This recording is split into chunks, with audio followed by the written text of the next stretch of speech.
तो ऐसे सदूषण में था तब ने अखन फुगवा गुरु के पीछे रहते, जो कहता मांसो खा मछलियों खा खाली चला बन जाओ, तब क्या हालत होती।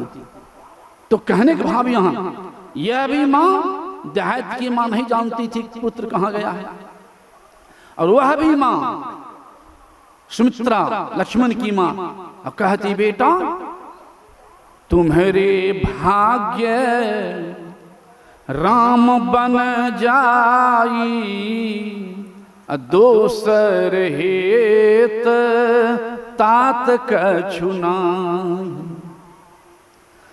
सकल सुकृत कर बर फल ये हो, राम सीय पद सहज स्नेहु। ही बेटा अरे जहाँ राम तहाँ आबध निवासो, अतः यदि बस जहाँ भानु प्रकाशु।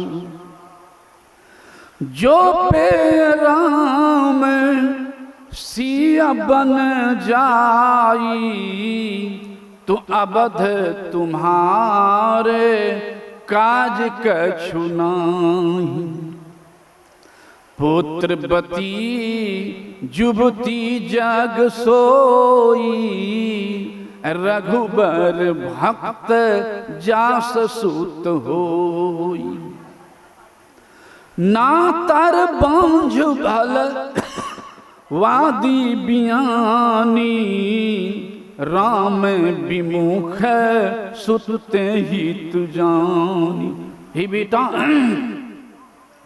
पुत्रवती वही मां धरती पर जिसका पुत्र राम का भक्त बने, गुरु भक्त बने, ईश्वर भक्त बने।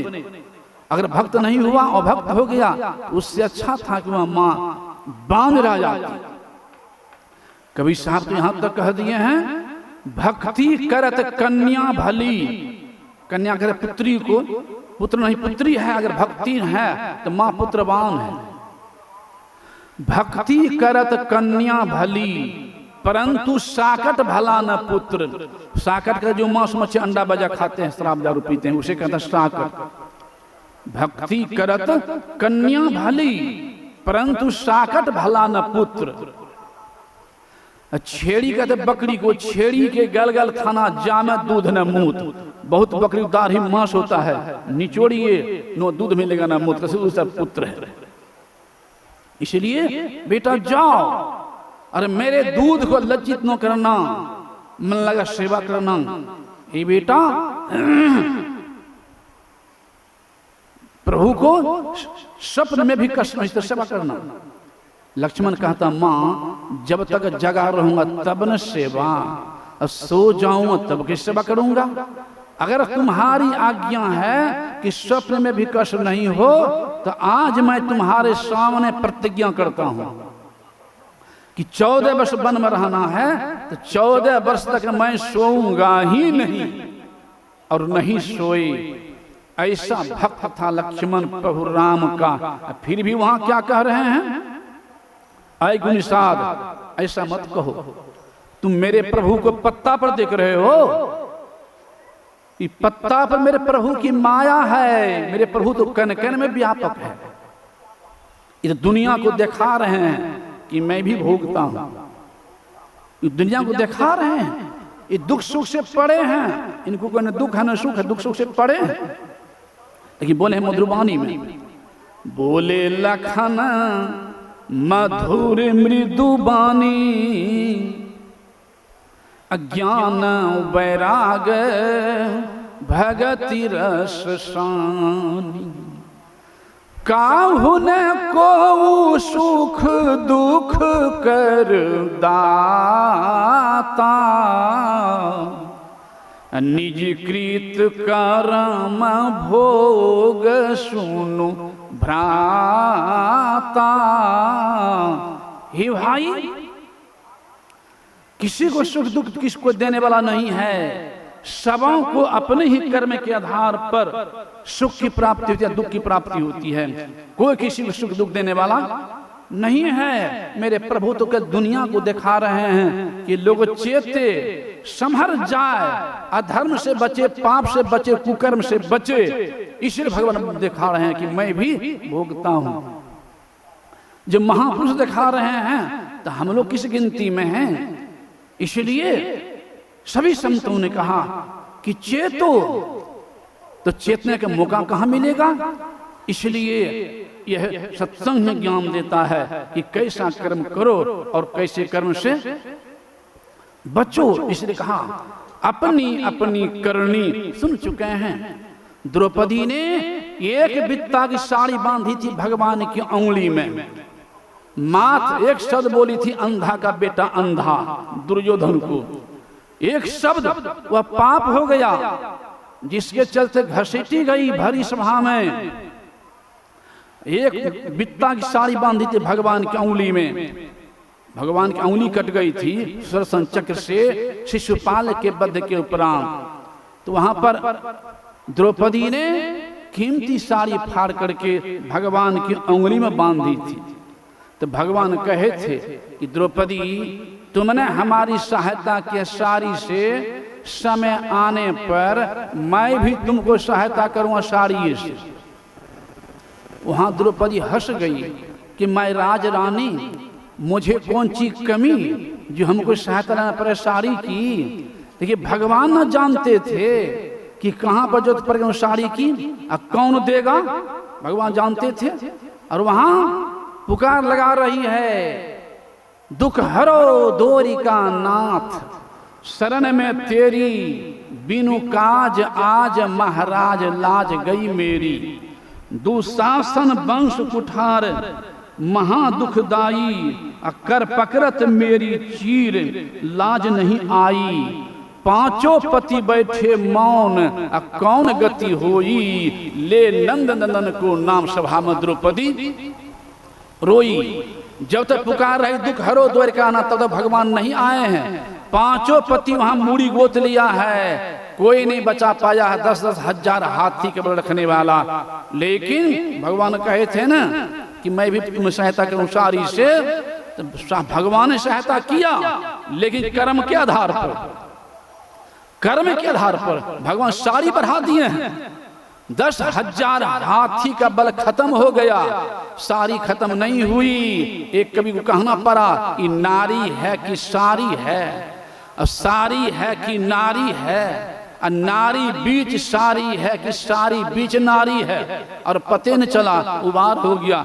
कैसे साड़ी बढ़ी? जब कहती है घट घट वासी रक्षा करो, कहाँ हो प्रभु? जैसे कहती घट घट वासी रक्षा करो, तो वसन रूप भय श्याम, भगवान वस्त्रे बन गए। और 10,000 हाथी के बल खत्म हो गया, और सारी खत्म नहीं हुई। अब एक मन गेहूं बोते हैं खेत में, एक के मन नहीं लेते हैं।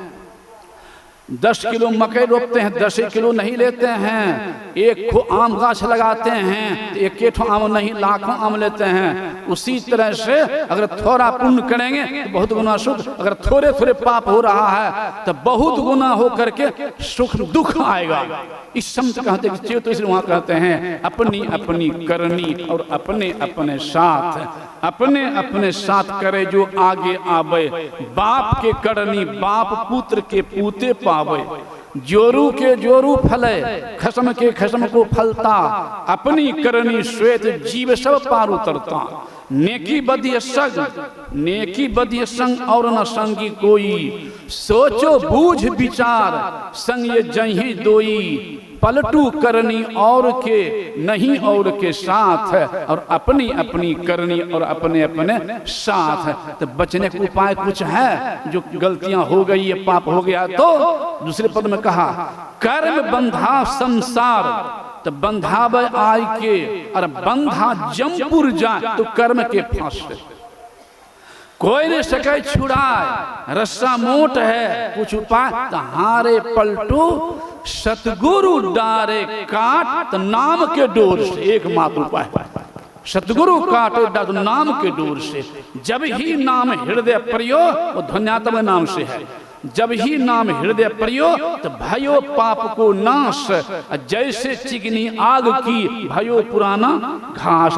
दुनिया भर जमा है घास, सूखा एक काठी बार दीजिए जल करके भस्म। उसी तरह से ध्यान यूं करने वाला जो अंदर चिंगारी बार ले, उल्टा नाम जप करके, उल्टा नाम धन्यात्मा नाम शास्त्र को पकड़ करके उधर जोड़ ले तो जीव समाप्त कर सकता है। तो एक ही उपाय है वो ध्यान योग। इसलिए महान पुरुष भी ध्यान किए, कबीर साहब, नानक साहब, हमारे आराध्य देव भी, और भगवान राम भी, भगवान कृष्ण भी। इसलिए गुरुदेव मैं देखा हूँ जब गुरुदेव करमंडल से अपने ऊपर उठा लेते थे तो कष्ट नहीं होता था, जब तक करमंडल के अंदर तक कष्ट होता था। ये पूर्णिया धरहरे में जहाँ से बाबा आए हैं, बाबा चले गए थे पानी लाने के लिए, माँ शिव महाराज चले गए अपने बासा पर, आचार्य श्री भी चले गए अपने बासा पर, और मैं तो बर्तन मल रहा था।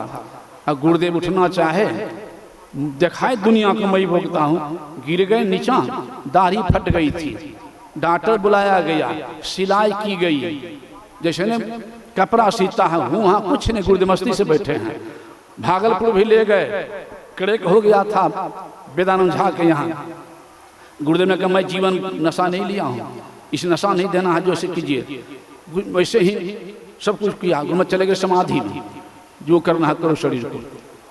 उसके बाद मैंने देखा गुरुदेव को जब भोजन करने पूज्य बात कहते थे, 25 बार 30 बार, तब शरीर में आते थे, और जब शरीर में आते थे तो कष्ट महसूस होता था। जब समाधि में चले गए पूछो करते रहे, कोई परवाह नहीं, हजूर हजूर करते रहते, तब शरीर में आते। तो कहने को भाव कि संत भी दिखाए हैं कि हम भी भोगते हैं, और करमंडल से ऊपर उठा लेते हैं तो कोई कष्ट नहीं। बोलिए श्री सद्गुरु, श्री सद्गुरु महाराज की जय। कागा का से लेत है, कोयल का को देत, मीठी बोली बोल के जग अपनो कर लेत। करम गति टारे ना ही टरी, मुनि वशिष्ठ से पंडित ज्ञानी, सोधि के लगन धरी। सीता हरण मरण दशरथ के जन्म में, वन में विपत्ति परी। कहाँ वह फंद कहाँ वह बारिदी, कहाँ मिरग चरी। सीता को हरि ले गयो रावण, सोने की लंक जरी। ऐसा है कर्म गति। हम लोग सुनेंगे पूज्य स्वामी भगीरथ बाबा से कि यह कर्म की गति जो है बड़ी महान है, और सबको कर्म का गति भोगना पड़ता है। बोलिए प्रेम से श्री सद्गुरु महाराज की जय।